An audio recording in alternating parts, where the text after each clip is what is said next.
Hi, welcome. My name is Dr. Debbie Koyman with liveyourlifefully.com, and I want to talk to you today about secondary emotions, and particularly secondary emotions that are created from discomfort with our primary emotions.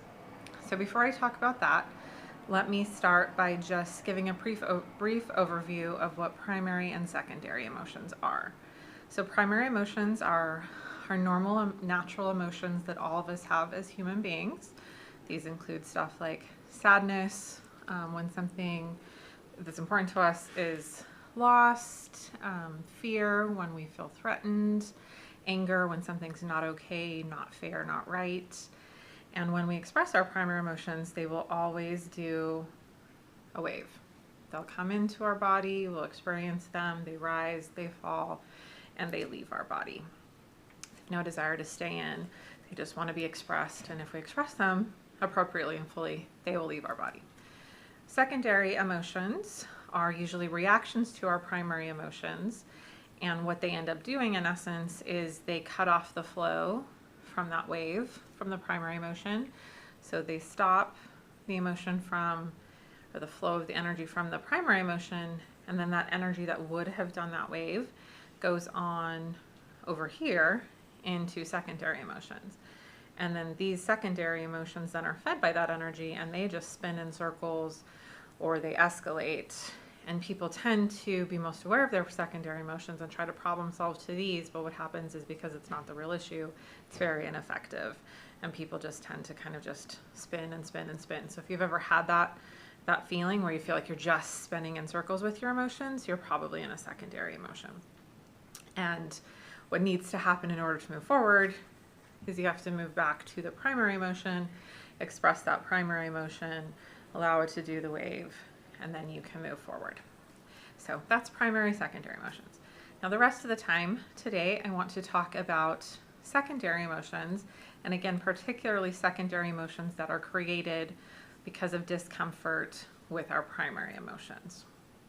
So let me first talk about a few ways we might learn to be uncomfortable and have this discomfort with our primary emotions. So one way would be what you've learned in your family. So let's say you grew up in a family where it's not okay to be sad, or it's not okay to be angry, or it's not okay to be afraid. And sometimes these messages are very direct and you're told, like, it's not okay for you to feel that way. And sometimes they're more indirect, that, you know, when you feel that feeling, it's dismissed or it's invalidated, but somehow you learn it's not okay to feel certain feelings. You can also learn that from our culture or from your culture. You get certain messages that some feelings are okay, some aren't okay.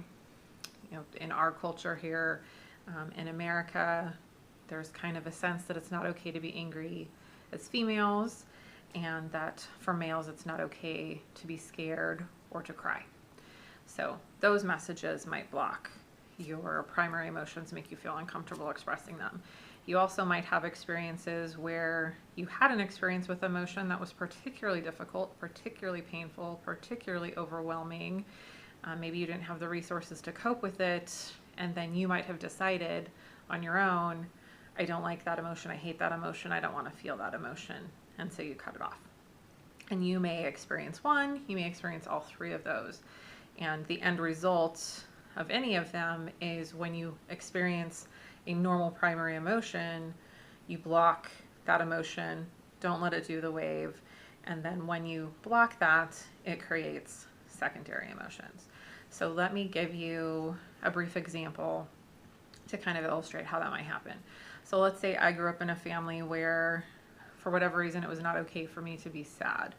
And then maybe I get that message from my culture as well. And I've also had an experience where I had a really painful experience with sadness, and now I've decided, in addition to what I've been taught, I'm not doing sadness. If I feel it, I'm not gonna let it happen. So because sadness is a normal human emotion, there are going to be times in my life where sadness is an appropriate reaction to a situation. So what's gonna happen is, when I have a normal situation, let's say a relationship ends, somebody I really care about moves far away, maybe I move, maybe I change jobs, something happens where there's loss involved, sadness is the normal reaction to that. But because I've been taught and I've decided I don't do sadness, when that situation comes up, rather than let my sadness flow through me and it be able to experience, express it, get it out, I block the sadness. So I'm uncomfortable feeling that emotion. I don't let it do what it would normally naturally do. And when I stop that emotion, then it feeds over into secondary emotions. And it can feed over into lots of different secondary emotions, I could block the sadness. It could turn over and create depression. It could create anger. It could create fear and anxiety. I think that's a big one in a lot of these situations. Like, I don't want to be sad. And so I then am really nervous about anything happening that might make me sad. So I might be really clingy now in my relationships because I don't want anybody to leave, or I might be very distant in my relationships because I don't want anybody to get close enough to hurt me if they leave. I might just kind of run around being constantly afraid or nervous or worried. Again, I could be angry. I might be ashamed that I felt sadness because now I'm bad that I felt this emotion I'm not supposed to feel. So if you can kind of get a picture of when we block that off, we can actually create all sorts of secondary emotions. And we might create one, we might create 10, we might create more. And what in essence happens, because secondary emotions by nature don't flow out of us, they just spin in circles or they escalate. And then we have a situation over here where we've now taken a situation, made it longer, made it more painful, made it more chaotic, more out of control, more overwhelming. Because like I was talking about, those secondary emotions, they just spin around. There's no like forward movement in them. And so what needs to happen in these situations is we need to learn how to get more comfortable with these emotions that we've either been taught or decided we don't like. Because as human beings, they're normal. We're going to feel them whether we like them or don't like them. And we don't have to like them. But we do, if we want to be healthy and we don't want to be stuck in these secondary emotions, we do need to learn how to let those emotions flow through us and experience them. So hopefully, again, you can get an idea of how when we block our secondary emotions because we're uncomfortable with them, how when we block our primary emotions because we're uncomfortable with them, it can create secondary emotions, and then it can create a situation that just isn't a good situation.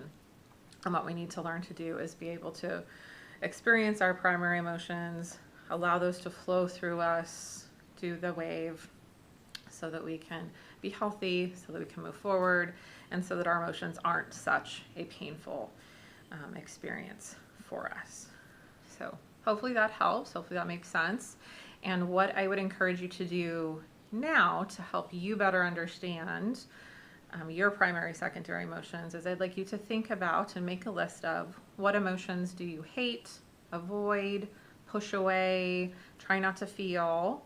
So you have an idea of what emotions, when you feel them, you might push away and then create secondary emotions. And I'd also encourage you to make a list of what messages have you been taught about your emotions from your family, friends, your culture, that have taught you certain emotions aren't okay. And then what I'd encourage you to do is use those lists to help you be aware of what emotions you need to watch out for and try to learn to be more comfortable with.